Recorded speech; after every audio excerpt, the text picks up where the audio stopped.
Good morning. We're going to get started. So I'm really, really pleased today to have the opportunity to introduce both of our speakers. And these are both the awardees of the Trainee Research Awards. So, and it's my particular pleasure because both of these are my mentees. Again, I'm particularly pleased. Dr.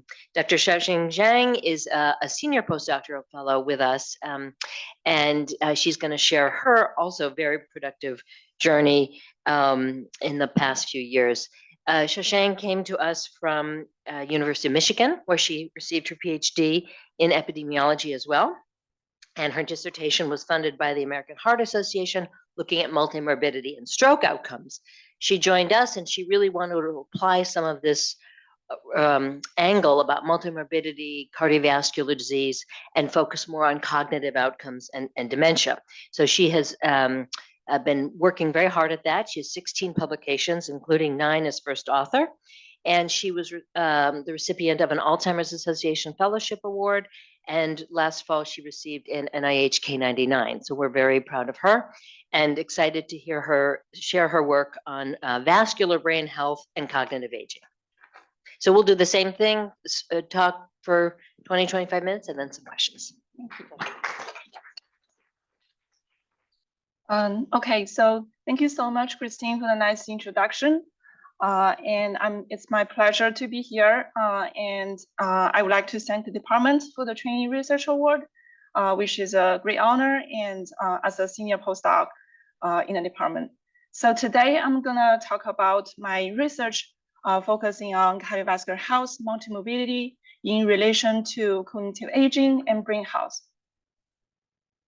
Before I jump right into my current research, perhaps it's relevant to share a bit on how I came here. So I'm a chronic disease epidemiologist, and prior training focuses on biostatistics, epidemiology, and medicine. But what really ties all this together is my interest in cardiovascular disease and also chronic conditions related to aging. And before I came to Christine and UCSF, I focused on my PhD on multimorbidity and stroke outcome. And then even in my master's, I did a study looking at comorbid conditions in patients with coronary heart disease. So today I'm gonna take you to my research journey, looking at vascular brain health, and first by putting that into context. And then I will focus on 2 themes, looking at cardiovascular and brain health, and then a related topic on multimorbidity, because cardiovascular risk factors and CVD rarely occur in isolation. There's always chronic conditions. And then follow that, I will talk a little bit on future directions funded by my K99. So we all know that dementia and cardiovascular disease increase with age, and they are very prevalent in the US population. Alzheimer's disease accounts for a large proportion of dementia cases, but most people diagnosed with dementia, diagnosed with AD also have pathologies more than 1 causes. This is normally called mixed pathology, and the combination, the most frequent combination for these mixed pathologies are actually vascular disease combined with AD. For cardiovascular disease, I wanted to mention that there has been a rising trend in the CVD incidence in especially the young age group in the past 2 decades. And now that more than half of the total CVD cases in men and 1/3 in women occur before or during midlife. Our understanding between the cardiovascular disease and brain health has evolved over decades. The vascular contribution to cognitive impairment has been recognized even before the discovery of plaques and tangles for Alzheimer's disease, which actually then shift our attention more towards neurodegeneration. And then the rise of large cohort study in 1950s linked atherosclerosis and hypertension to vascular brain health, which also supports the role of shared risk factors in CVD and dementia. The role of mixed pathology on vascular brain health and also worse cognitive impairment, worse cognitive outcomes has also become evident. In early 2000, there are studies, including Christine's work, looking at modifiable risk factors of dementia, which a lot of them are actually cardiovascular disease and cardiovascular risk factors, actually.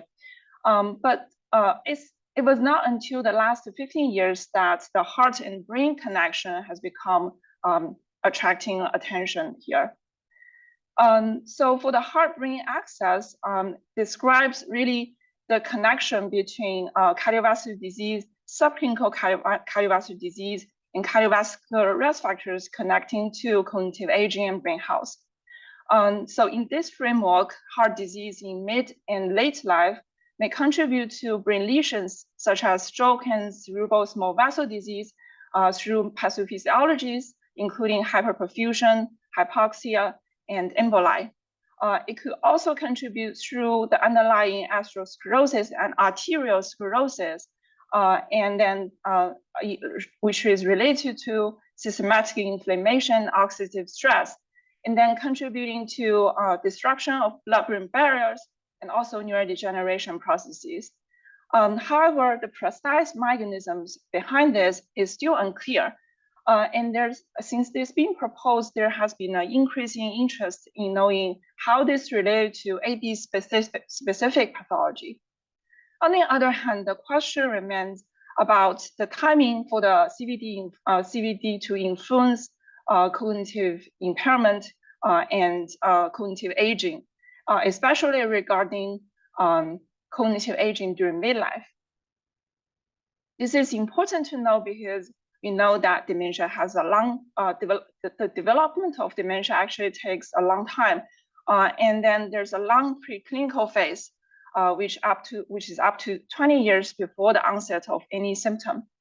This is potentially a window for prevention, and also before the cognitive trajectories actually diverge, and also in opportunities to potentially detect ATM biomarkers for Alzheimer's disease, which may include amyloid, tau, and neurodegeneration. Over the life course, midlife is actually a unique phase when cognitive function in several domains begin to decline, but others continues to peak. And then there are studies now showing that midlife cognitive decline is associated with higher risk of dementia later in life. So all of this led us to conduct this first study looking at the relationship between premature CVD or CVD before the age of 60, and then in relation to brain health and also cognitive aging in midlife. The paper is published in Neurology, and also, and then it was picked by the AAN press release, which attracts some media attention as well. So for this study, we conducted our analysis in 3,146 Black and white participants from the longitudinal cohort of the cardiac study with more than 30 years of follow-up. And the premature CVD events were ascertained via study exams and annual contacts, and then validated through hospital records and also outpatient procedures. At year 30, we have a cognitive measurement on 5 of the cognitive tests, and 3 of them are also available at year 25, which allow us to calculate the cognitive change over 5 years. And then a subsample of the participants have brain MRI measures, which allows us to test,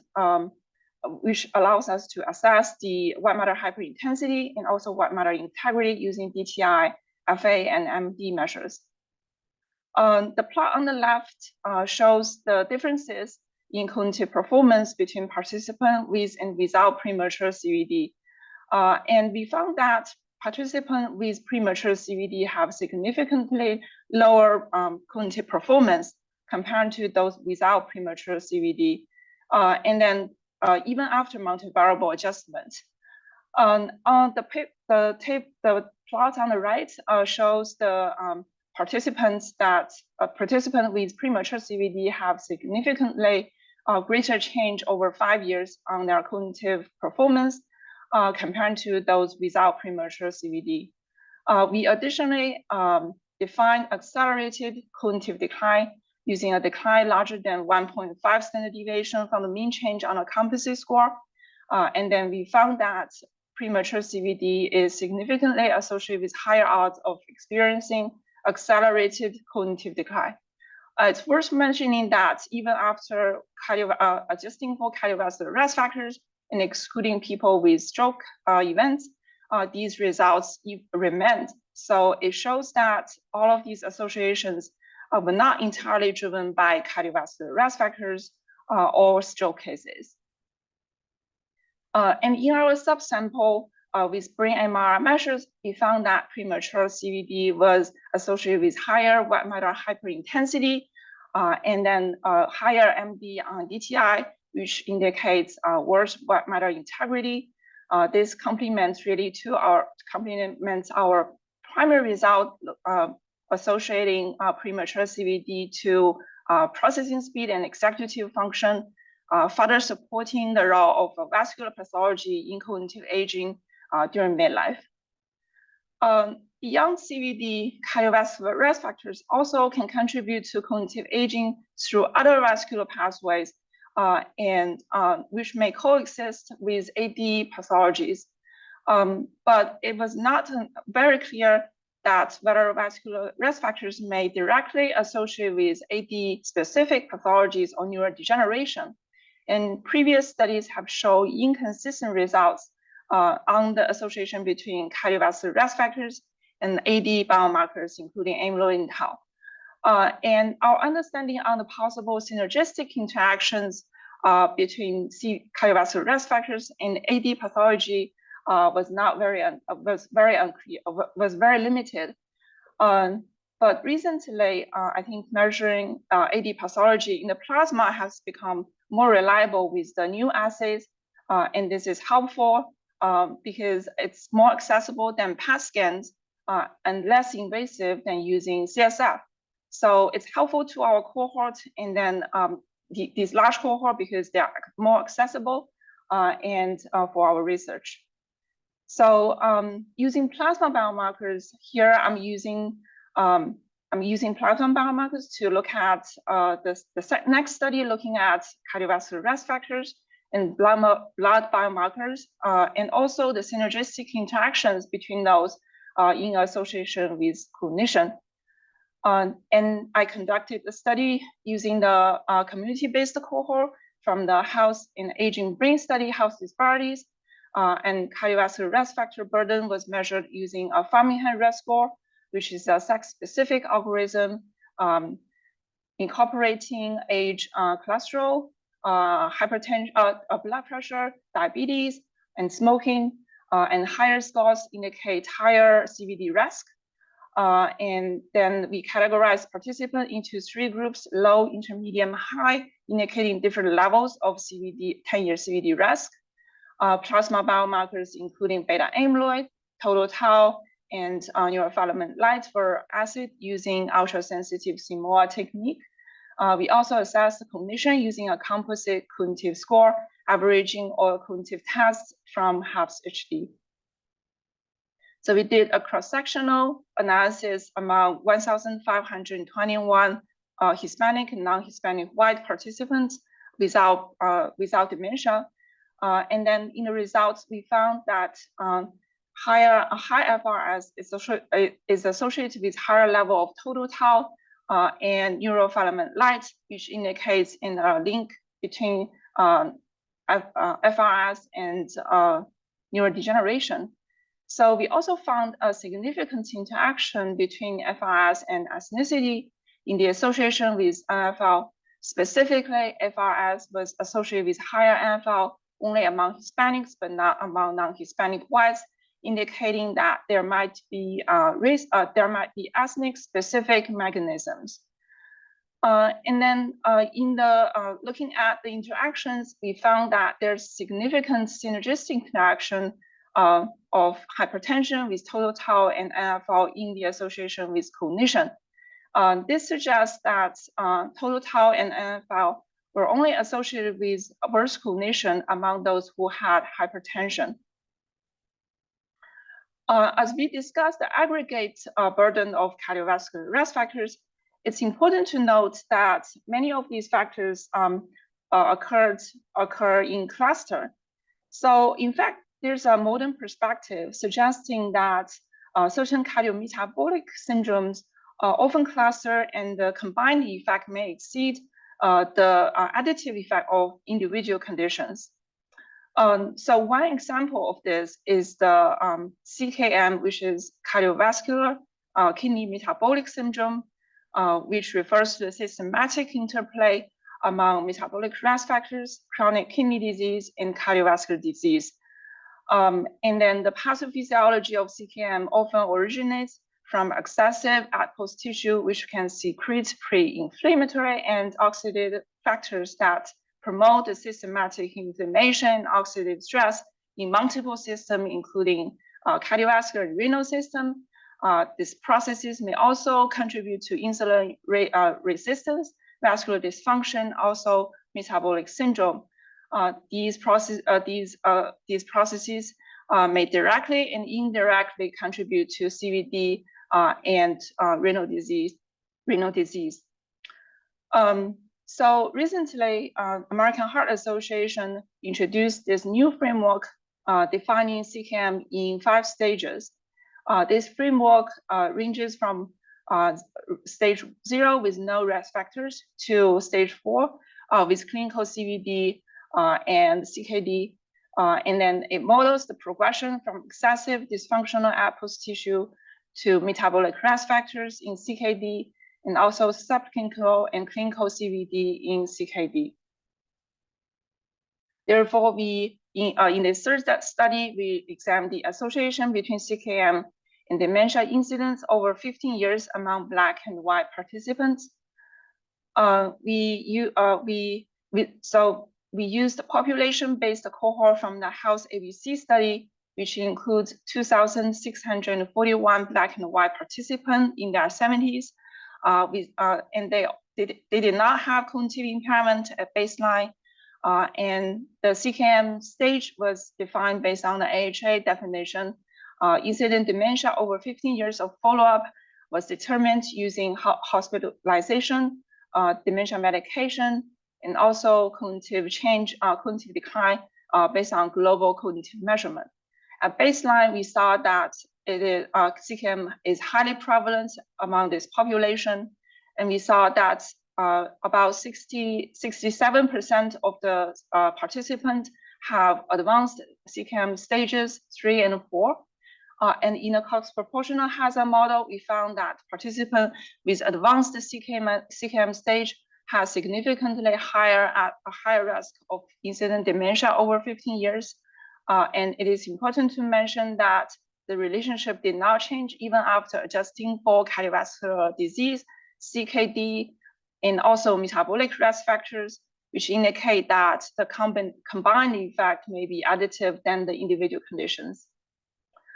And then beyond the CKM, other age-related conditions may often co-occur with cardiovascular risk factors and CVD as well in older adults, bringing us this topic of multimorbidity, which refers to the coexistence of 2 or more chronic conditions among an individual. So in the US, multimorbidity is very prevalent. About 81% of those aged 65 and older have multimorbidity. And studies have found that multimorbidity is associated with increased risk of dementia and cognitive decline. In the aging literature, multimorbidity is associated with age-related multi-system failure and also loss of resilience, reserve, and dysregulation of the multi-system homeostasis, which can all contribute to accelerated physical and cognitive aging. And then it is important to note that multimorbidity may also coexist with mixed pathologies for dementia. But unfortunately, the relationship between between multimorbidity and mixed pathology has not been investigated. So therefore, we conduct this 4th study looking at the association between multimorbidity, AD biomarkers, and cognition in the HAPS-HD study again. And then we measured multimorbidity burden using total number of chronic conditions. And also, and these conditions are determined through objective measures, laboratory volumes, medical history, and self-report. We have cognitive assessment, executive function, verbal fluency, and memory. And we also have a comprehensive set of blood and neuroimaging biomarkers, which assess the mechanistic pathways, including cerebral small vessel disease, neurodegeneration, and AD pathology. So in our main results, we found that multimorbidity burden was associated with higher plasma p-tau 181, suggesting a link with AD pathology. Higher multimorbidity burden was also associated with lower MRI cortical thickness and hippocampal volume, and higher levels of plasma NfL and t-tau, suggesting that the relationship between multimorbidity and neurodegeneration. And additionally, we found multimorbidity as also associated with indicators for small vessel disease, such as MRI white matter hyperintensity volume, and the presence of lacunae and microbleeds, also suggesting the relationship with small vessel disease. We additionally conducted mediation analysis accessing these pathways. And then we first construct the cognitive factor score using confirmatory factor analysis and each of the cognitive tests as indicators.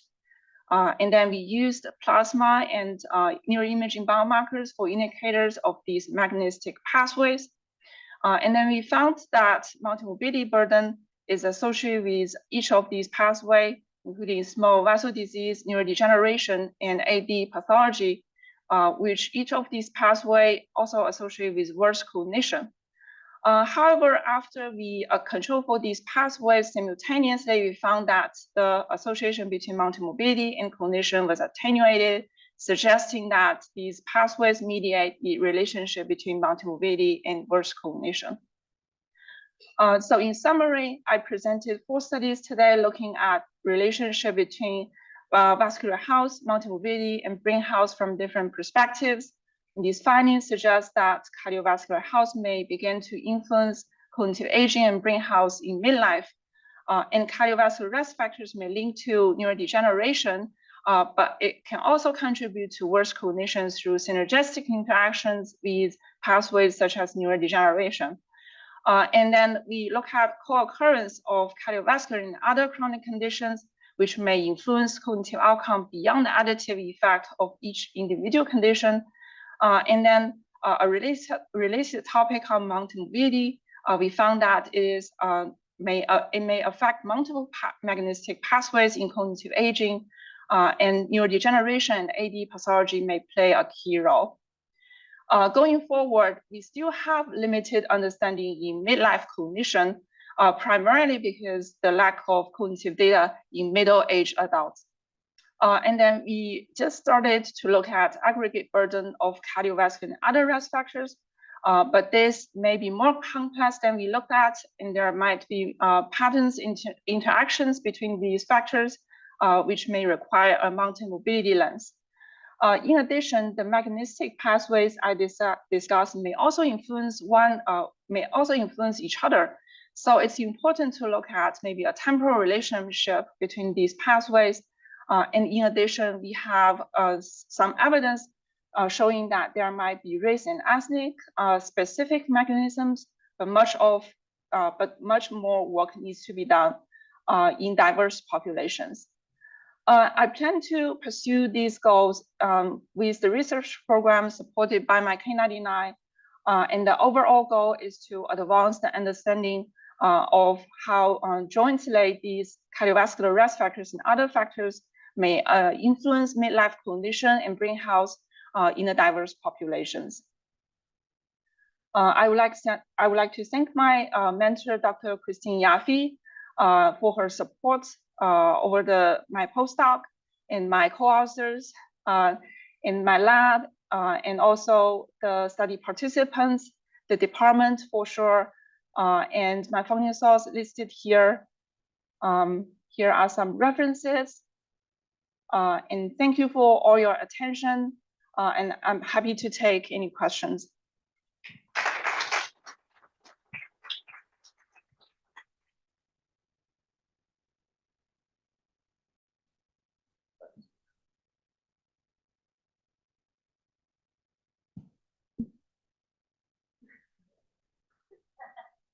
Good morning.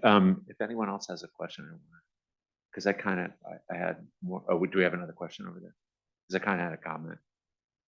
So I'll do my comment, and then I think we probably saw that. So first, I want to congratulate both of the award winners today.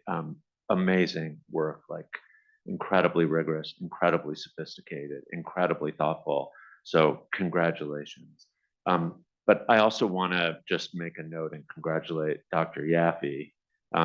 You know, we have a lot of really strong research in the department, and having 2 winners in 1 year, I think is a reflection of extraordinary mentorship, not just around productivity, obviously, but after listening to these talks, again, just a model of rigor and thoughtfulness. And I would congratulate you anytime, but I do feel like it is a particularly timely moment to have this lecture today. And I just want to point out to everyone that we are under assault from bad epidemiology, and it's going to get worse. And it's really clear and really overt right now. And this issue around what we can understand around associations with disease and then around cause and effect is like could not be more important. So for us, I just have to say that being reminded of the power of good epidemiology now, and I think, you know, to me, one of the most striking things is not only the ability to show important associations, but the degree to which now these studies are so powerful in bringing together biomarkers, imaging, genetic risks, and strong foundational epidemiology to really begin to tease out causality in really important ways.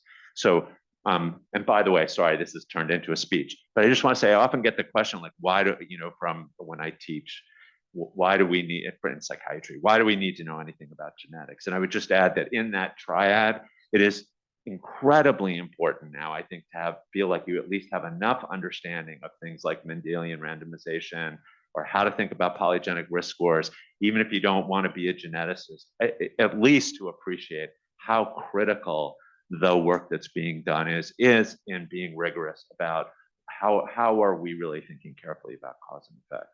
So, and yeah, the last thing I will say is that, again, so much of what you just saw is under attack right now. And I just have to say, it makes me feel incredibly proud that our department is contributing, you know, to in the most rigorous and substantive way to pushing back against, you know, sort of the wave of misinformation and disinformation about what leads to what in our society, but from a health standpoint. Thank you very much. It's very well said. Sorry, I didn't mean to take up the time. I hope someone has a substantive question.